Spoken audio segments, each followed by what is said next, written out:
That again from Governor Frank Keating just a short while ago, about an hour ago this afternoon. Officials here, although nationally they're not confirming this, officials locally are telling us that the explosion at the federal building downtown was the result of some kind of an explosive device in a vehicle. Probably it will turn out to be a van or truck. And like the World Trade Center bombing, authorities say this is an act of terrorism, and it is the deadliest act of terrorism in American history. Just hours after the explosion, authorities did give a description of some suspects. This is the suspect information we have right now. The suspects are believed to be two Middle Eastern men, one 20 to 25 years old, the other 35 to 38, both with dark hair and beards, last seen wearing blue jogging suits. They were driving a brown Chevy pickup with tinted windows and a smoke-colored bug shield. It's believed that vehicle was rented perhaps from DFW Airport in Dallas, and authorities in Arkansas, we are told specifically, have been alerted to keep an eye out for them.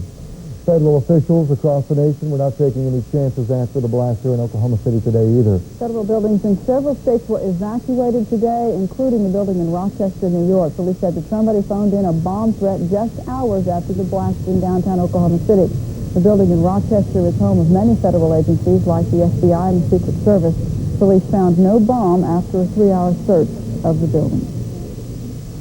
Newsline 9 has been all afternoon offering a helpline for those of you who feel you need to talk to a professional about today's very emotional event. We have many doctors available to talk with you. You can call the number 460-5988, 460-5988. And Dr. Marianne Bowman is there in a studio nearby. We will talk with her in just a moment about how the phone calls are going. As we showed you just a little bit earlier, there are many people who are injured and people who are still being treated. A lot of folks have had difficulty trying to track down their loved ones. There is a place you can go to do that. Angela Buckley joins us live from the First Christian Church. And basically, Angela, what do you have going on there right now? Right now, we have a lot of people who cannot find their family members or their friends who were in the federal building or around it. As you see behind me, there are a lot of people just standing around. They're basically in shock. They're asking questions why. A lot of them, from what we hear from counselors, are just unable to speak, actually, and just trying to make sense of what they're talking about. Now, like I said, there are a lot of people who do not know where their family members are. They will shortly have a list here at the First Christian Church of everyone that has gone to the hospitals, every person that's been admitted from this tragedy. And if not, they do need actually to find out some identifying characteristics of a loved person that you're trying to find so they can match you with that person, the family victim, or otherwise. We can tell you two things, though, right here.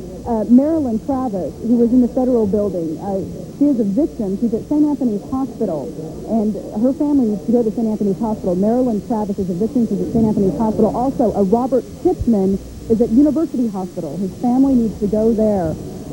Earlier today, I can tell you this much, photographer Jim Lipscomb and I were on the scene at St. Anthony's Hospital just moments after the bomb blast. We'd like to share with you what we saw.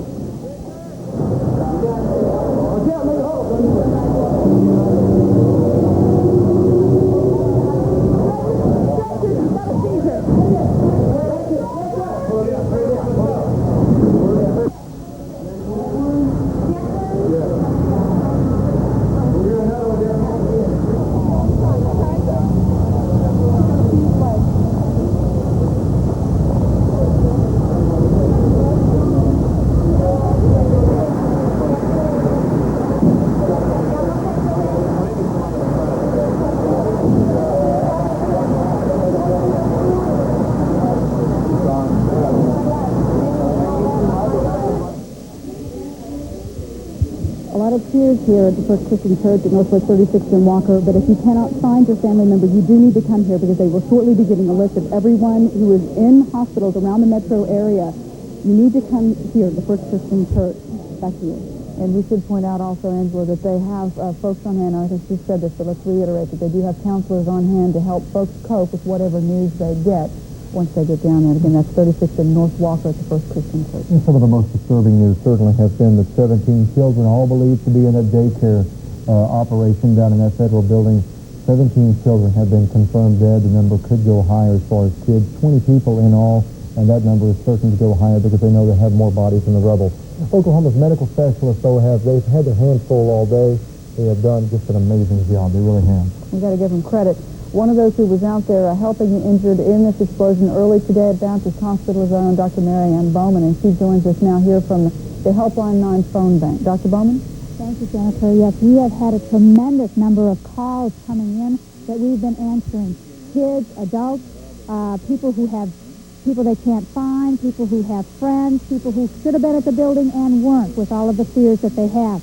Remember that number to call is 460-5988 to speak with a psychiatrist or a mental health expert to get some answers to your questions about fear. We have Dr. Paul Tusing, Dr. Sri Winaker, Dr. Twyla Smith, Mr. Jim Orsi, and Dr. Jay Shirley at our tables right now, and they've been answering questions. I'm going to ask Dr. Smith about one of the questions that she had. You've had some really frightening questions come in. I think you had one about someone who was supposed to be in the building and wasn't.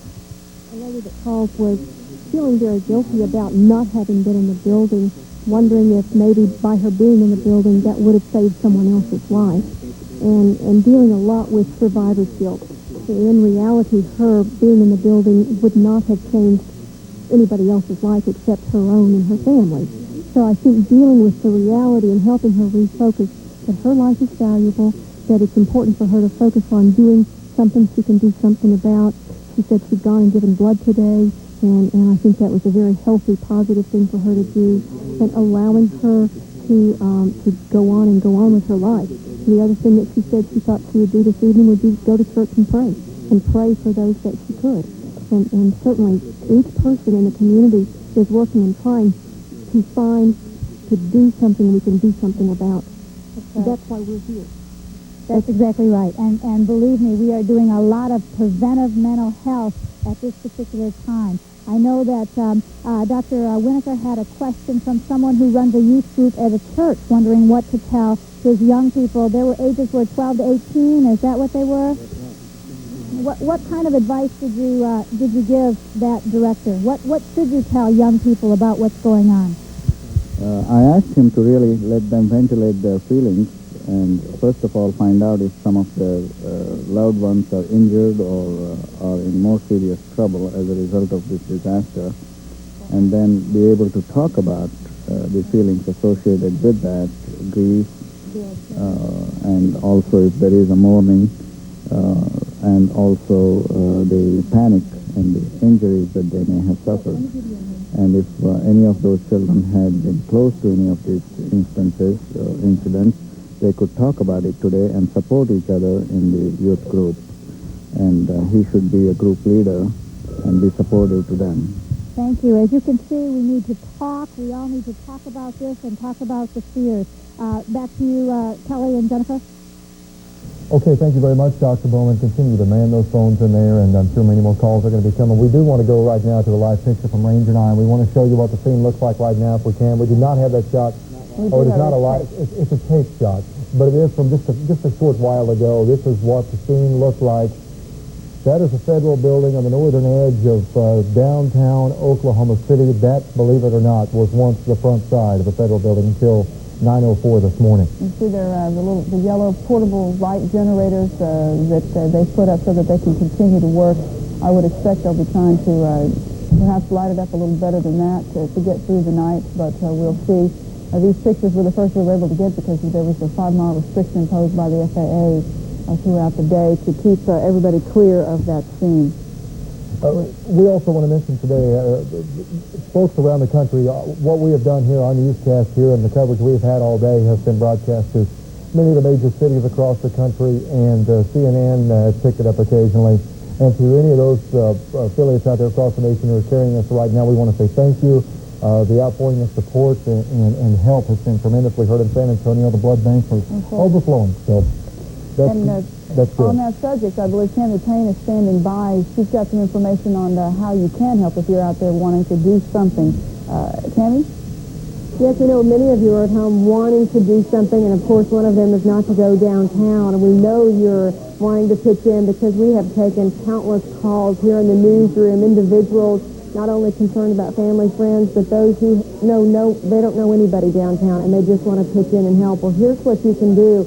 If you've been in Oklahoma any amount of time, you know Oklahomans pitch in, and when they do, Larry Jones, Feed the Children is there, and once again, at command post, has been set up at 333 North Meridian. This is a place where you can go without getting in the way of any kind of emergency vehicles or efforts downtown on North Meridian. Feed the children. Here's a list of the things they need most if you can help. Coffee, raincoats and tents because of the concern for weather and possible rain overnight. As you know, and we've been telling you, rescue efforts could go on for days. They need flashlights, batteries, umbrellas, CO2 tanks, and triage supplies, which would mean any kind of medical supply that you might have that you think they could use, they will take it. We've been talking all day about blood donations and the incredible response there, but don't stop. They continue to need blood, all types, most especially O positive and O negative blood.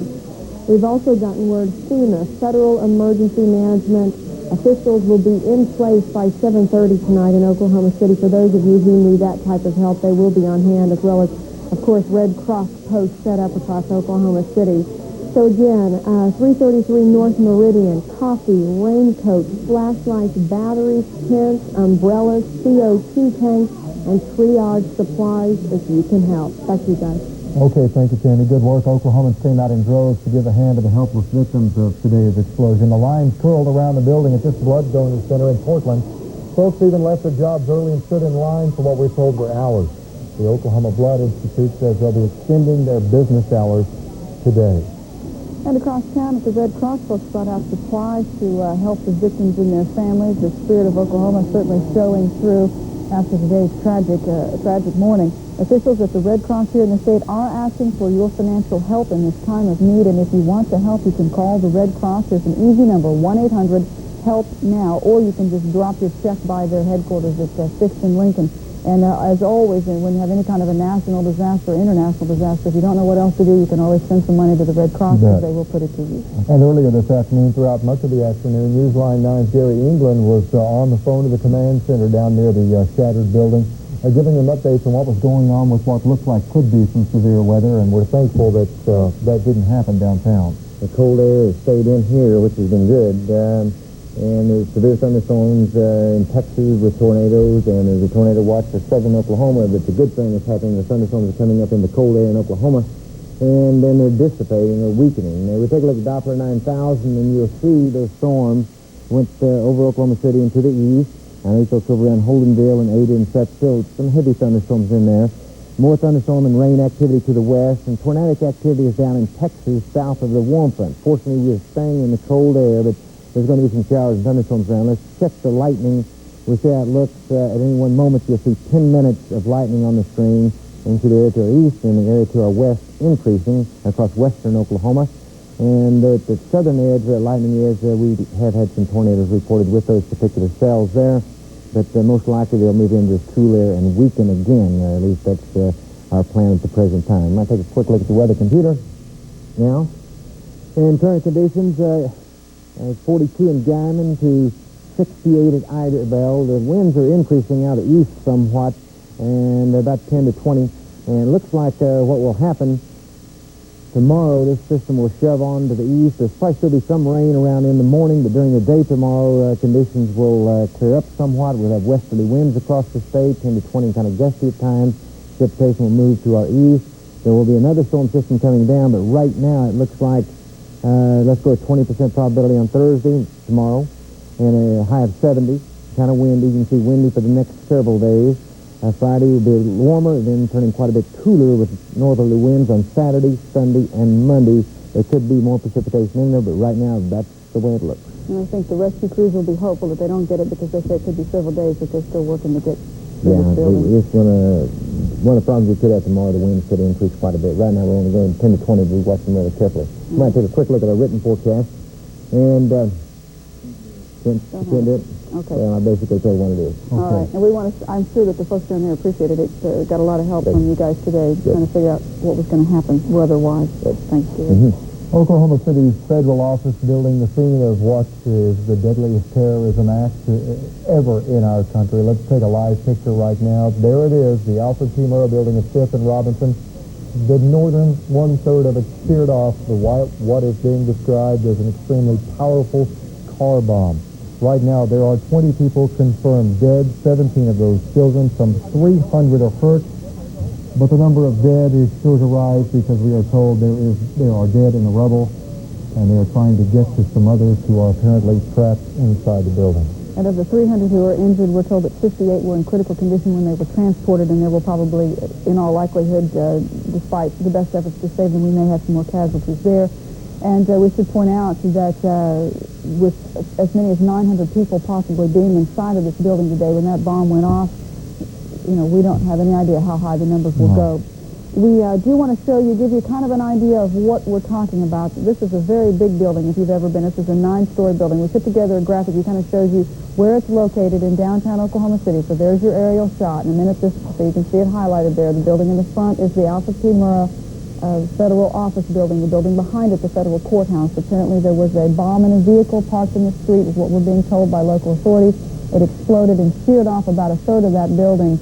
The big chunk that came out in the east end of it, they had 9 floors that just collapsed on top of each other, and that is where it may be days and days before they can get all floor after floor lifted up to search for victims in there. So it may be some time before they have an absolute number of those who've died. As they always do, Oklahomans are answering the call when a crisis like this arises. We want to show you some of the places where you can help if you would like to right now. The Oklahoma Blood Institute.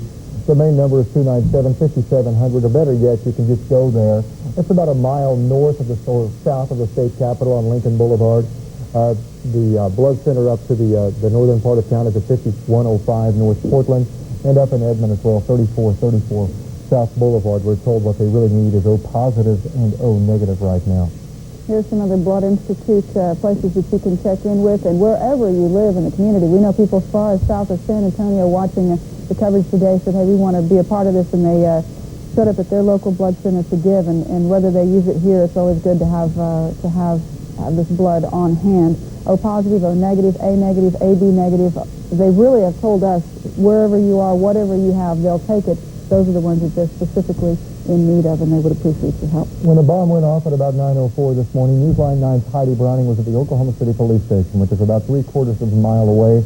She has told us what it felt like at that time. She said the building shook. She thought something had landed on top of the police station. Let's go to Heidi right now for the latest from downtown. Heidi? Kelly, within just a few seconds after it did hit, everyone was panicking in the building, and very quickly it was learned there had been an explosion over near the federal building.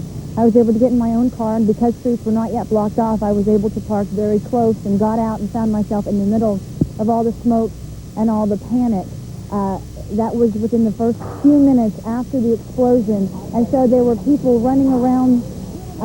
Those that were finding their way out of the building on their own were sort of in a daze. There were many who were injured. Some co-workers were trying to help their fellow co-workers out of the building. As the time progressed, the more seriously injured people were being brought out on stretchers. Just an army of medical officials arrived and started to go into the building. They set up a triage unit outside. Again, you can just see the complete devastation. This is the north side of the building that you're seeing here. I was over on the south side for much of the morning where they set up the triage unit and where they were bringing out the victims. And those people had injuries, everything from minor cuts because of the flying glass to people who were literally covered in blood, and they were just wandering around in a state of shock. As distressing as that was, I think even more so were talking to some of the people who were looking for and waiting for word on their loved ones who they knew were in the building. I talked to a young lady whose children were in the daycare center, and she had not been able to get any information.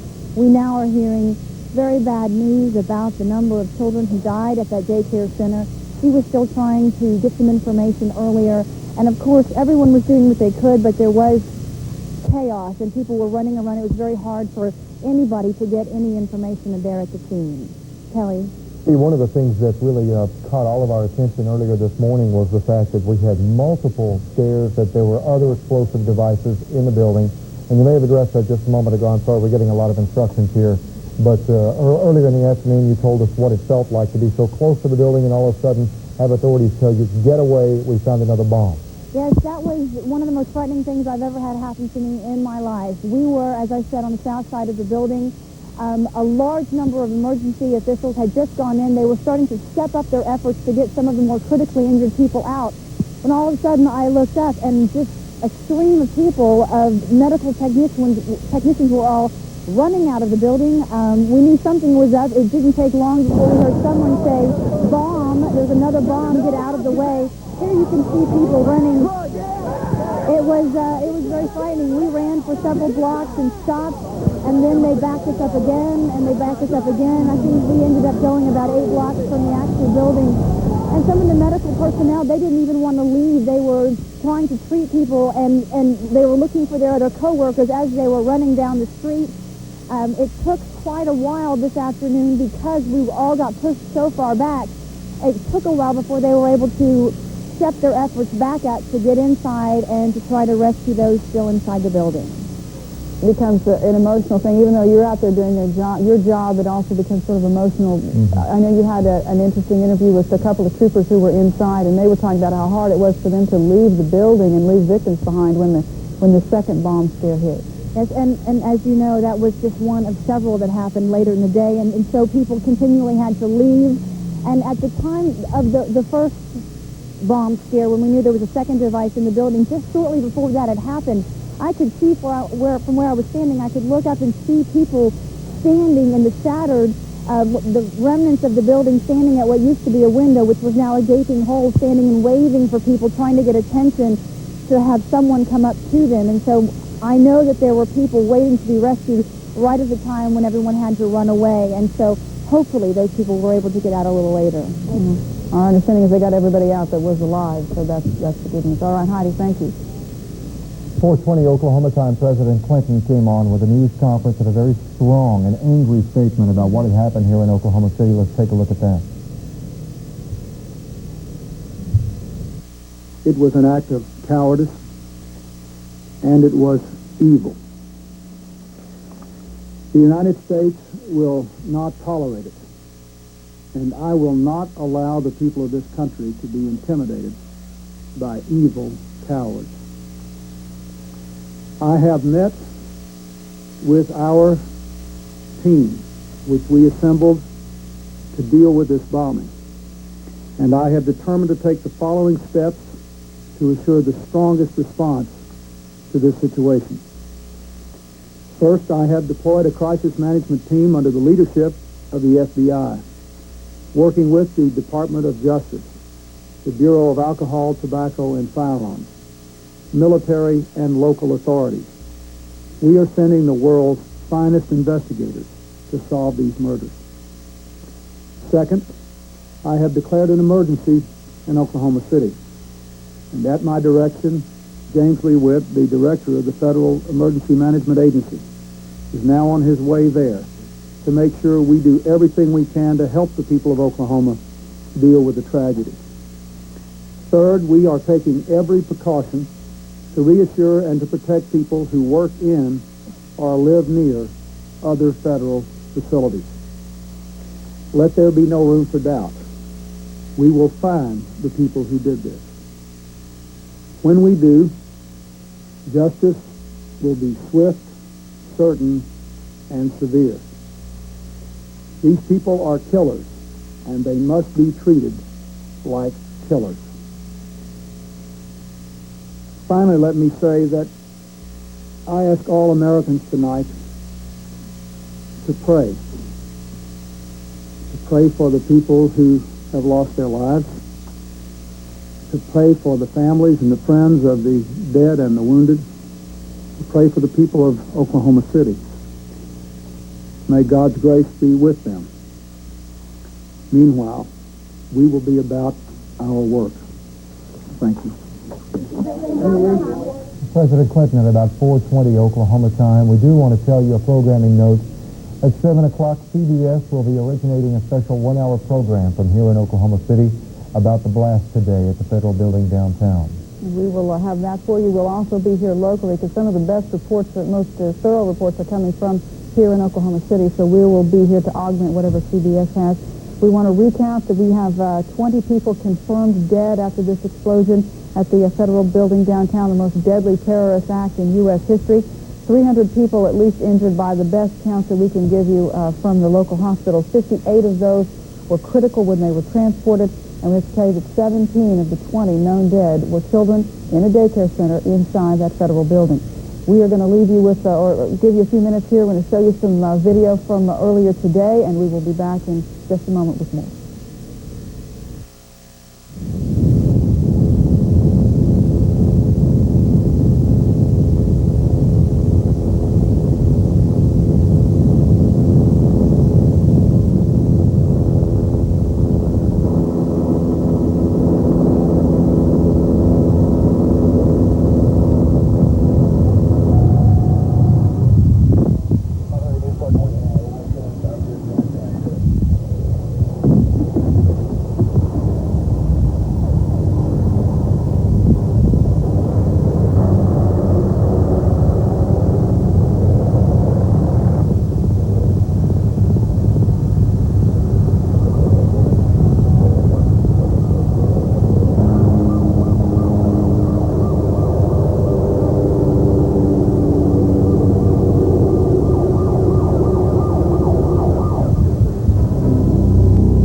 Is a special edition of Newsline 9. Terror hits home.